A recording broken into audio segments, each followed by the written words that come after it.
اس وقت یہاں نکاح کی مجلس منعقد ہو رہی ہے۔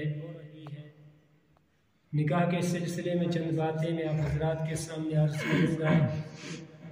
اللہ تبارک و تعالی ہمیں کہنے سننے سے زیادہ اپنی زندگیوں میں ان باتوں کو عملانے کی توفیق نصیب فرمائے،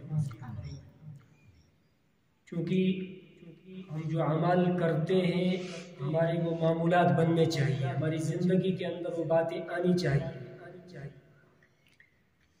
نکاح ایک وقت میں انسان کے لیے واجب ہوتا ہے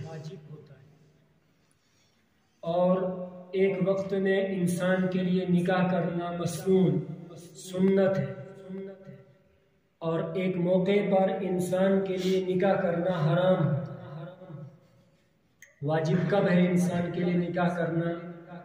جب انسان بالغ ہو جائے، بلوغت کے بعد اس کو گناہ کے اندر ملوث ہونے کا اندیشہ ہو کہ مجھ سے گناہ سرزد ہو جائے، اور اس کے پاس وسعت بھی ہو نکاح کرنے کی، تو اس انسان کے لیے نکاح کا کرنا واجب ہے۔ اور اگر انسان کو بلوغت کے بعد گناہ کے اندر ملوث ہونے کا اندیشہ نہیں ہے اور نکاح کرنے کی وسعت ہے، اس کو نکاح کر لینا چاہیے، اس لیے کہ نبی پاک علیہ السلام نے فرمایا نکاح کرنا میری سنت ہے۔ اور ایک موقع پر نکاح کرنا حرام ہے جبکہ انسان کے پاس خواہش تو ہے لیکن وسعت نہیں ہے۔ جب وہ نکاح کرے گا، نکاح کرنے کے بعد کسی انسان کو وہ پریشان کرے گا، اس کی زندگی دو بھر ہو جائے گی، اس کے لیے جینا حرام ہو جائے گا، اس انسان کے پاس وسعت ہی نہیں ہے۔ اس انسان کو کہا گیا ہے پھر آپ روزہ رکھو، روزے کے ذریعے سے اپنی شہوت کو توڑو لیکن نکاح مت کرو۔ اس موقع پر نکاح کرنا حرام ہے۔ اور نبی پاک علیہ السلام نے فرمایا کہ نکاح انسان چار بنیادیں بنا کر کے کرتا ہے: لمالها ولجمالها ولحسبها ولدینها۔ یا انسان مال کو بنیاد بنا کر کے نکاح کرتا ہے کہ میں نکاح کروں گا، نکاح کے بعد مجھے جہیز میں بہت سارا مال ملے گا، اس لیے وہ بڑے امیر خاندان، امیر گھرانے کو تلاش کرتا ہے۔ یا انسان حسن و جمال کو بنیاد بنا کر کے نکاح کرتا ہے، خوبصورتی کو انسان بنیاد بنا کر کے نکاح کرتا ہے۔ یا انسان کسی بڑے خاندان کو دیکھ کر کے نکاح کرتا ہے۔ لیکن اللہ کے نبی صلی اللہ علیہ وسلم نے فرمایا آپ دین کو بنیاد بنا کر کے نکاح کرو، اس لیے کہ اللہ قادر مطلق ہے۔ اللہ چاہے ابھی ایک انسان مالدار ہے، ہم نے دیکھا ابھی ایک انسان زکوٰۃ دینے والا ہے، چند لمحات، چند منٹوں اور چند گھنٹوں کے بعد جو ہے وہ زکوٰۃ کے لینے کا مستحق ہو گیا، کیونکہ الٹنے پلٹنے والی ذات جو ہے وہ اللہ کی ہے، کب کس کو دے، کب کس سے چھین لے بندے کے اختیار میں نہیں ہے، یہ رب العالمین کے اختیار میں ہے۔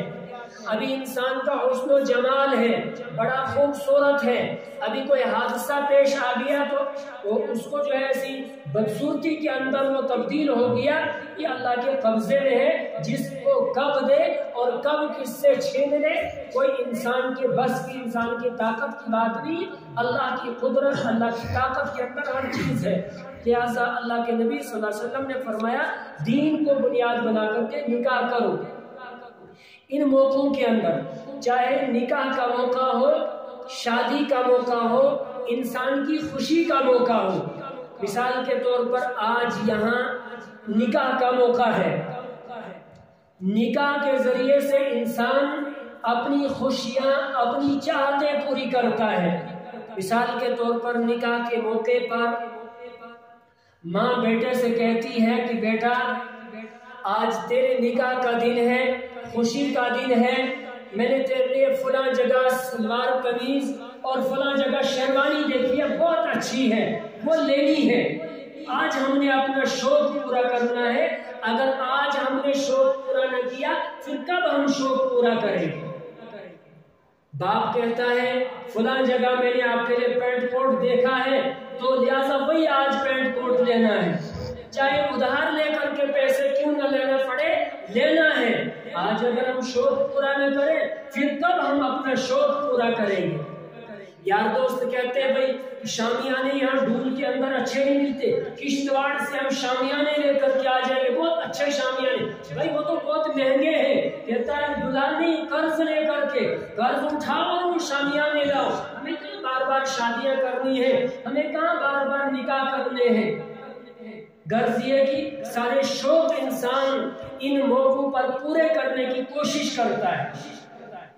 پھر اطراف میں اگر کوئی رشتہ داری میں کوئی ہمسائے میں ناراض ہوتا ہے تو کسی یار دوست کو بھیجتے ہیں، بھائی جا کر کے اس کو کسی نہ کسی طرح مناؤ، اپنی ٹوپی اس کے پیروں پر ڈالو، لیکن اس کو کسی نہ کسی طرح راضی کر کے آج نکاح کے اندر شریک کرو، شادی کے اندر شریک کرو۔ اگر وہ شادی میں شریک نہیں ہو گیا ہماری خوشی پوری نہیں ہوگی۔ فلاں مستورات ناراض ہے، اور اپنی بہن کو بھیجا، پھوپھی کو بھیجا، مامی کو بھیجا، اس کو منا کر کے اپنی چادر پیروں پر ڈال کر کے گھر سے جس طرح سے وہ راضی ہو جائے اس کو لے کر کے آ جاؤ اور ہماری شادی میں اس کو شریک کرو، ہماری خوشی کے اندر اس کو شریک کرو۔